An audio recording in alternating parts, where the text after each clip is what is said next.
Mike Flanagan's fifth and final Netflix series is getting dropped on October 12th, so let's take a look at everything we know so far.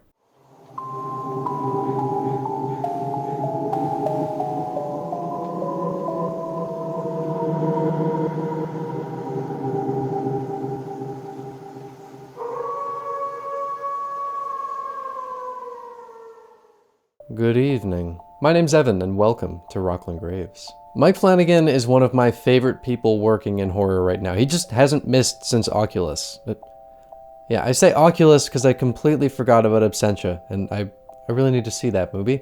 I've seen the vast majority of what he's done though, and there's really not a bad apple, but I would say Haunting of Hill House is probably my favorite thing he's made. It's one of my favorite horror things ever. He's parting ways with Netflix after many years of working with them, and I can't really say I'm surprised. They got in the way of a lot of what he was doing and consistently refused to do physical releases of his work, even though he publicly stood by wanting it all to get home media releases. That must have been so frustrating. Before the split with Netflix though, he's got one more project with them, and that's an 8-episode miniseries based off of Edgar Allan Poe's work. It's mostly building off of his short story, The Fall of the House of Usher, but it'll also be taking bits and pieces from other Poe stories. Flanagan has done a bunch of adaptations, and they tend to be pretty loose, so I'm expecting this to deviate quite a bit from the original short story and use it more of a foundation instead of following it beat by beat. The plot synopsis for the series gives a good idea of the kind of thing to expect, so I'll read that off now. In this wicked 8-episode limited series based on the works of Edgar Allan Poe,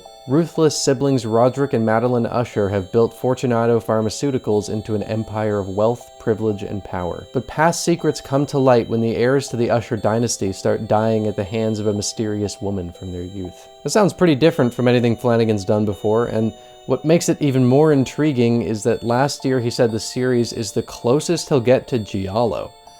Mike Flanagan doing a dark and twisted Giallo-inspired bloodbath is something I am all fucking in on. Along with the release date and plot information, we also got some images to go with them, so there's some idea of the sort of visual tone that they're going for. Flanagan's work tends to have a pretty distinct look to it, and it's cool to see that tone still there, but with a bit more flair to it. The neon green here definitely shows that Giallo inspiration. He described the feel of this final project in a way that got me really excited. Basically, what he said is that you can think of Haunting of Hill House as a string quartet, Bly Manor as a beautiful piece of classical music, and The Fall of the House of Usher as heavy metal.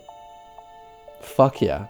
Not at all something I was expecting from him, but I'm here for it. It's great to see the variety in his body of work, and this is definitely going in a different direction than anything else he's done. In terms of casting, if you're familiar with his work, you'll recognize a lot of the names here. There's always a core group of actors that you can almost guarantee will show up, but there's also a few names in this one that haven't worked with him before. Carla Gugino, Henry Thomas, Bruce Greenwood, Samantha Sloyan, Annabelle Gish, and of course his wife Kate Seal are all here. I'm so fucking happy to see Robert Longstreet credited in all 8 episodes because he's one of my favorite actors and he was barely in the Midnight Club. His monologue in Hill House is a scene that I absolutely cherish. I'm always glad to see these regulars because you can tell that they've built up a lot of chemistry over the years working together, and it makes their on-screen interactions a lot more natural. Joining the familiar faces are a few actors who've worked with Flanagan before, but not as much as the ones I mentioned. There's a number of people who are in the Midnight Club like Tanaya Miller, Ruth Codd, Igby Rigney, and a few others as well. Zach Gilford and Rahul Kohli have done really well in Midnight Mass and the Midnight Club. I could go on for a while. The cast is looking solid, and to top it off,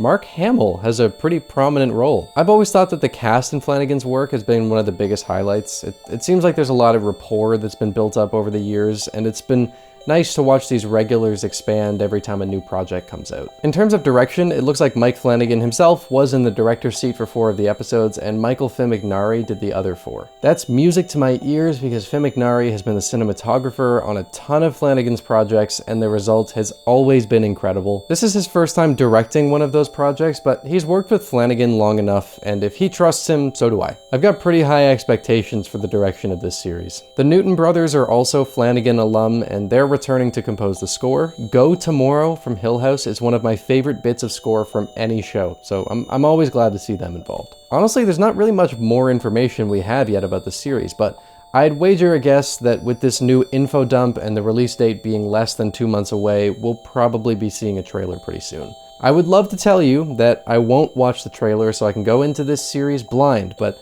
I know that once I see that fucking thing out in the wild, I probably won't be able to resist clicking on it. If I do end up caving and looking at the marketing material further, then I'll probably end up doing a video covering whatever we get. It's so fucking stupid. Like, I know I'm gonna watch the thing from start to finish, so why don't I just wait? It's like when the Halloween trailers came out. I didn't need to be sold on those. My ticket was bought the second they were announced. A trailer for this isn't gonna make me any more likely to watch it, but I know me, and me always gives into temptation. Well, Fall of the House of Usher is out on October 12th on Netflix, and I'll probably plow right through it, and you can be sure that I'll make a video on it once I'm done. Until then, thank you for stopping by Rocklin Graves. I hope you've enjoyed your stay.